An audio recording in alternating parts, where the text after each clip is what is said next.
Hello friends, स्वागत है आपका आपके अपने लीगल चैनल सोच पर प्रहार में। मैं हूं एडवोकेट सनी शर्मा।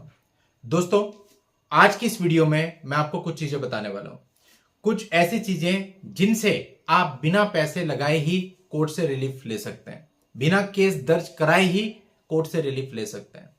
दोस्तों, आपको बस ये चीजें पता होनी चाहिए कि आपको आगे कैसे बढ़ना है। कई बार होता है बिना कुछ किए ही आपको सब कुछ मिल जाता है।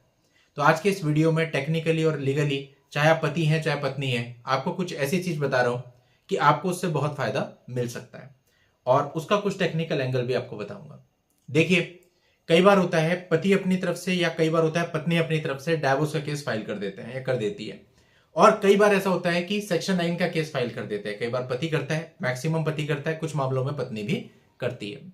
अब जनरली हम लोग क्या करते हैं कि एक पार्टी ने अगर डाइवोर्स का केस फाइल किया तो हम उसको कंटेस्ट कर रहे होते हैं। हालांकि कई बार ऐसा होता है कि दूसरी पार्टी ने डाइवोर्स का केस फाइल किया और हमें भी डाइवोर्स चाहिए, उसके बाद भी हम उसे कंटेस्ट कर रहे होते हैं। तो ऐसा नहीं करना है, क्योंकि आपको क्या चाहिए पहले आप ये तो डिसाइड करो।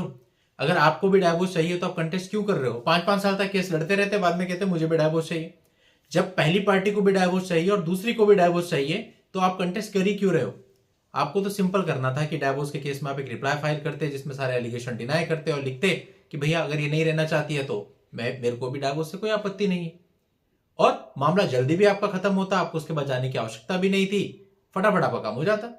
लेकिन आप कंटेस्ट करते हो कि इसकी पिटीशन को डिसमिस किया जाए, लेकिन चाहिए आपको भी डाइवोर्स। तो ये क्या कर रहे हो आप लोग?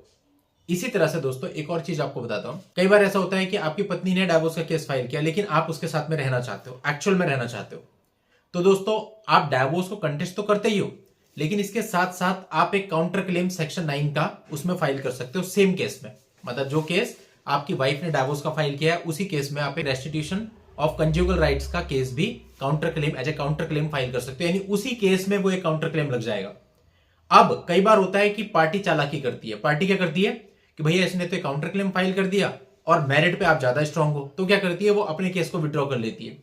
तो ऐसे में यदि आपकी पत्नी अपने डाइवोर्स केस को विड्रॉ करने लगी तो भी उस केस में भी आपका काउंटर क्लेम स्टैंड रहेगा, उस केस में भी आपका काउंटर क्लेम खड़ा रहेगा और वो इंडिपेंडेंटली चलेगा। इस पे भी रिसेंटली एक इलाहाबाद हाईकोर्ट ने भी जजमेंट दिया है। वैसे तो बिल्कुल वेल सेटल्ड ही है कि अगर आप विड्रॉ करते भी हो तो उससे काउंटर क्लेम खत्म नहीं होगा दूसरी पार्टी का, वो इंडिपेंडेंटली चलेगा। अब ये काउंटर क्लेम कुछ भी हो सकता है। ये देखिए, ऐसा भी हो सकता है कि एक पार्टी ने डाइवोर्स फाइल किया लेकिन आपको लगता है कि ये वॉइड मैरिज है, तो आप उसमें सेक्शन 11 का जो यानी मैरिज को नल एंड वॉइड कराने का भी काउंटर क्लेम फाइल कर सकते हो, सेक्शन 12 का काउंटर क्लेम फाइल कर सकते हो। या एक पार्टी ने सेक्शन 9 फाइल किया और आप डाइवोर्स चाहते हैं तो आप उसी में डाइवोर्स के लिए काउंटर क्लेम फाइल कर सकते हो।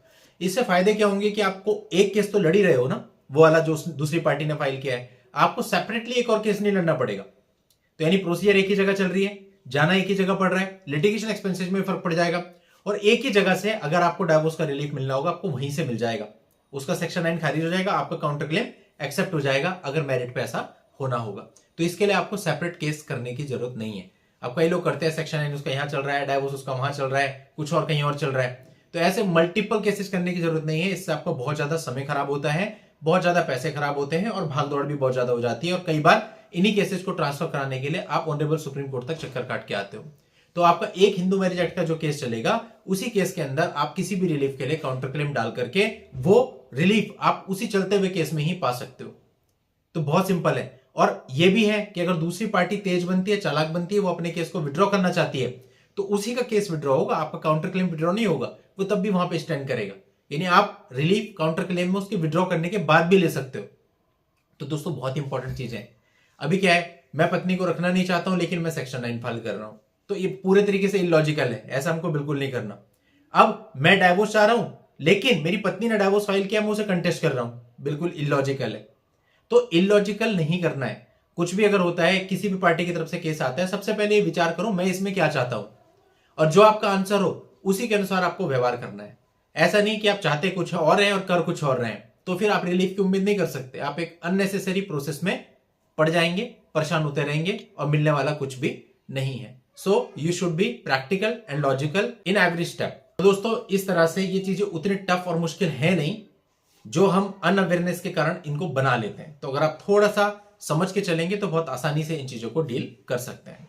चलिए दोस्तों, आज की इस वीडियो में इतना ही। नेक्स्ट वीडियो में नई जानकारी के साथ मैं आपसे फिर मिलता हूं। तब तक के लिए good bye and thank you for watching. Take care.